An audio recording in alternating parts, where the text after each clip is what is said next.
All right, so I got my -20 ORB to 3/4 inch adapters. I had to use these pliers. Obviously, I marred it up. I don't have a wrench that big. I have these monster adjustables and they don't work. So if you want to be nice and cautious, you could use tape and, you know, whatever, do nice with your pliers here. But typical me, I don't really care. You're not going to see it. So whatever. So next step now is going to be mounting the intercooler pump. I do have a VMP relocation bracket from back in the day, which I may use, but really, once I find it in my mess of a garage here, let's see, this, you'll want one or two of these. So this will go around the pump, and the pump will slide inside this, and then you can kind of mount it wherever and just go put a screw through it or a bolt and you're done. So I have bigger ones of those, I just have to find them, but that will probably be my fix. But that'll come shortly once I get my head together here. I'm running out of battery here, so it's just gonna be quick. I have this hose in my shed, which is awesome. It's nice to not throw anything out. This is the same size diameter hose, 3/4 hose. I have a couple hose clamps. I rerouted this hose to come over the air conditioning line, so I got it real close to this. It's obviously too short, so I'm gonna cut a section out of this, and then I have my 3/4 union. This will go inside one end, inside the other, clamp it on both sides. That'll take care of that connection there. And then this connection here, kind of doing the same deal. I had this old VMP intercooler bracket, intercooler pump bracket that I'm gonna try and use. So I just gotta figure out, you know, smash all your stuff up in the name of film. Oh, all right, I think I'm gonna mount it like so. I guess I forgot what the orientation really should be of this thing. You really don't, I don't really know. It's just going to be fine like this. Whatever. As long as it's gravity. Gravity is very important with these. You do not want these to run dry. You will have problems. So I'm going to try and install this. The horns are kind of in the way, so you may have to bend this a little bit, or bend the horns out of the way is probably what I'm going to end up doing, or clocking the horn bracket. Just so I can get this thing to sit on here right. And then this came with two little bolts that are squared off, carriage bolt and a nut. So that'll fasten the pump to here, and then I can continue on my hose routing. This lower hose, wherever you are, will be fine to go into the pump.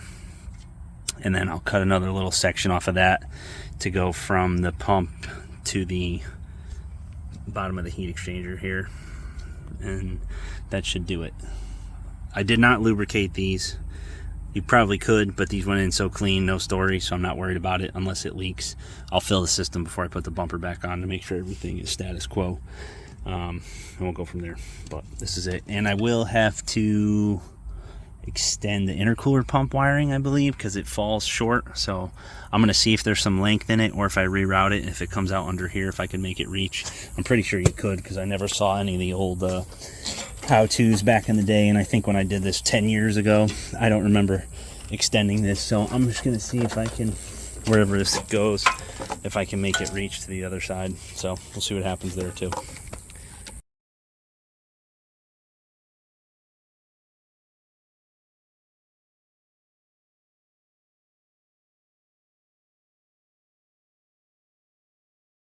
All right, so I just turned the hose coming from the car, just twisted it like so. It already has a perfect bend in it, so it goes right to the intercooler pump right here when mounted like so.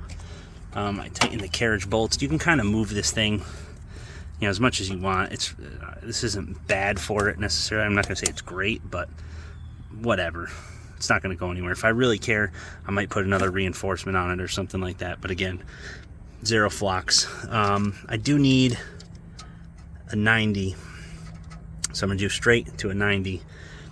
I kind of have one in this hose right here, so I think what I'm gonna do is cut it like right about there, and then use this remaining extension piece. Your other option is to just go to the parts store.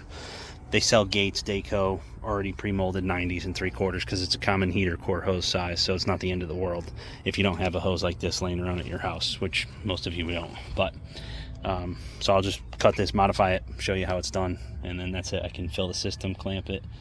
I have to extend the intercooler pump pigtail for sure. It won't reach, so you're gonna need crimp, wire, and butt connectors and all that stuff to extend it to get it to come over here. So I'll do that next.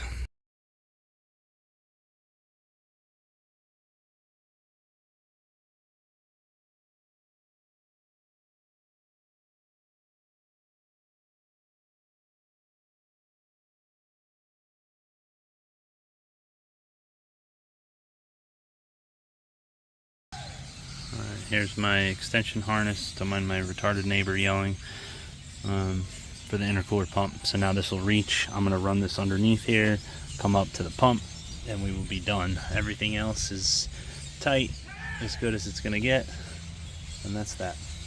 Another shot of the final product. Ran the harness all the way underneath. I use this zip tie with a Christmas tree built into it that I got from Amazon. They work very well, so I got those. Again, don't expect you to have all this stuff, but this is just how I have it. You can definitely trim this hose and clean it and get it to tuck up tighter. I don't really care at the moment. Again, I'm sorry to be a careless type person, but just get it done, get it on the road. I'm probably gonna zip tie the harness in one more spot. Where are you? Unless she's okay down there. Here she is. Probably just gonna zip the harness right here, just one more spot just to hold it. And that's it, I'm done. Fill it with fluid, see if she leaks. And then I'll put some coolant in it and some water wetter. And we're ready to rock and roll. I'll probably just use green coolant. I know there's red. Or did I save all the red? Yeah, I saved the red. I'll see what happens. See what happens. So far so good. Put a little red line water wetter in there. Using some bottled water. Sorry to the people in Africa that don't have any. I'm using it all to fill the cooling system on my GT500 here. But she's almost full. I'm just letting it bleed naturally. So you just keep filling it with water. It'll keep burping. It'll keep burping. I didn't cycle the key yet or turn the intercooler pump on or anything like that. I'm just going to keep filling it until it stops taking, and then I will turn the pump on and add from there. There she is in action. My intercooler pump did not come on for like 5 minutes, so I just kept squeezing all the hoses, and I kept unplugging and plugging back in the intercooler pump just to get it to jump. And so we're back in action now. So she's moving. So we're in good shape.